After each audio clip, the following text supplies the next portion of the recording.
All right, now it's your turn to see if you can solve these two equations using the formula. I already have the formula at the top of this page. However, make sure to memorize it. For those of you watching this later at home, please pause the session, see if you can get the same answer as we do it in a few minutes. Okay, let's take a look at the solution. Okay, can somebody tell me what would be your first step solving this by using the quadratic formula? What do we have to do first? Just the first step. Yeah, we want to rewrite this in terms of standard form, right? So you need to add 2 to both sides of the equation.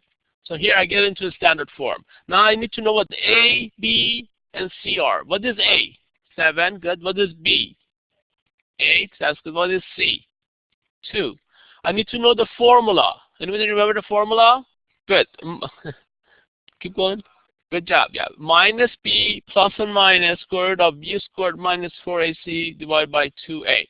So once we know the formula, we just have to substitute the values here and then evaluate what we have underneath the radical. Here we have 8 squared minus 4 times 7 times 2. So that would be 64 minus 56. So we get minus 8 plus and minus what? Radical what? 8 over 14. Now you have to be careful here because you want to see if you can reduce anything. Can I reduce anything here? Can I reduce 8 and 14? You have to be careful. This 14 belongs to square root of 8 also. Can I reduce square root of 8? Which is equal to what? Did you say square root of 4? What's square root of 8? Square root of 8 is equal to 2 times 2 times 2, right? 2 times 2 times 2, right? There's 3 2's in there. So that would be square root of 4 times square root of 2, or just 2 radical 2, right? Somebody says 2 radical 2. So if I replace this with 2 radical 2, what's going to happen here is we can see each of these terms are factor of 2, right? So I can factor a 2 at the top of the fraction and then reduce it with 14, or I can divide each term by 2 if I want to. So I can write this as minus 8 plus and minus square root of 2 over 14, and then factor the 2 at the top and then reduce this 2.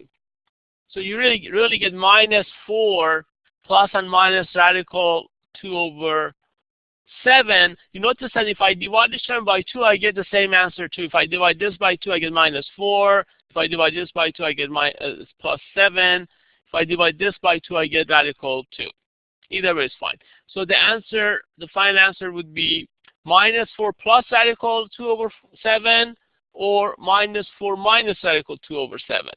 To solve the second one, the first step is to write this in standard form. I'm going to add 10 to both sides of the equation. At this point, you notice that these are all factor of 2, isn't it? So can I just divide each term by 2 to make it simpler? As long as we have equation, we can do that. So we can divide each term here by 2, so you have to deal with the smaller number. So now we can write it in the standard form. This is an identical equation to what we started. So what is A in this case? 3. What is B? 12. What is C? 5. If we remember the quadratic formula, substitute the values. We get minus 12 plus and minus 12 squared minus 4 times 3 times 5. That would be 144 minus 60 over 6, which is the same as minus 12 plus and minus 84, square root of 84 over 6. Can I reduce 84? Is that reducible? Anybody? 84. 21 what? 21 times 4. Is that what you're saying? That's good, yeah. Or we can break it down to its prime number would be 4 times 21. That's right. So part of this perfectly squared. Square root of 4 times square root of 21, that is the same as square root of 84. So we can reduce that to 2 radical 21. Once again, you notice that all these 3 terms are factor of 2. So if I factor the 2 out at the top of the fraction, I can reduce that with 3. So we get negative 6 plus and minus radical 21 over 3. Cannot cancel here. So we have -6 plus radical plus and minus radical 21 over 3. We're done. Okay, here are a couple of more examples. Solve the equation by using the quadratic formula. I have the quadratic formula at the top right here. Again, make sure to memorize that. But for now, I will give you a few minutes to see if you can solve for x. When you look for a, b, and c, some of them may be equal to 0. So I'm going to give you a few minutes to look at this before I go over the solution. For those of you who are watching this later, I would suggest you pause the session now and then compare your answer. Okay, let's take a look at the solutions now. Okay, who wants to tell me the first step for the first problem? What do we do first? Here we have 6x squared minus 3x plus 7 equal to 0. We want to solve by quadratic formula. Looks like it's already in standard form, right? We just have to find, what do we need to find? The values of? A, B, and C. Okay, so what is A? 6. What is B? -3. And C is 7. So we just need to remember the formula now to substitute that. Then we have -3 squared at the bottom of the fraction. That becomes 9. Minus 4 times 6 times 7. That would be the same as 168. So it looks like we get a negative under the radical now. So how do we deal with the negative? You make it an I and move it to the outside. So I'm going to separate that -1 from 159 and replace that with I. That's what you do. So here I would get 3 plus and minus I radical 159 over 12. So that's my answer. I get two answers.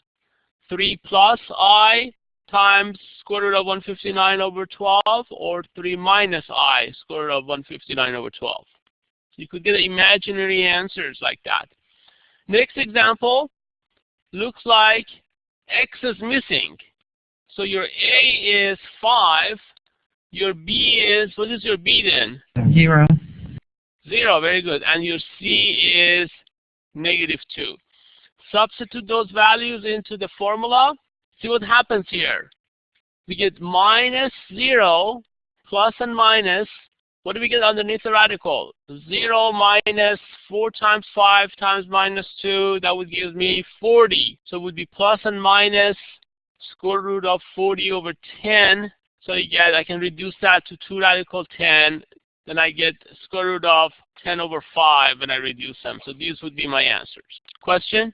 You got it? Okay, you saw your mistake. Okay, so you caught your mistake. All right. Any other questions? You got your mistake as well. Okay, good.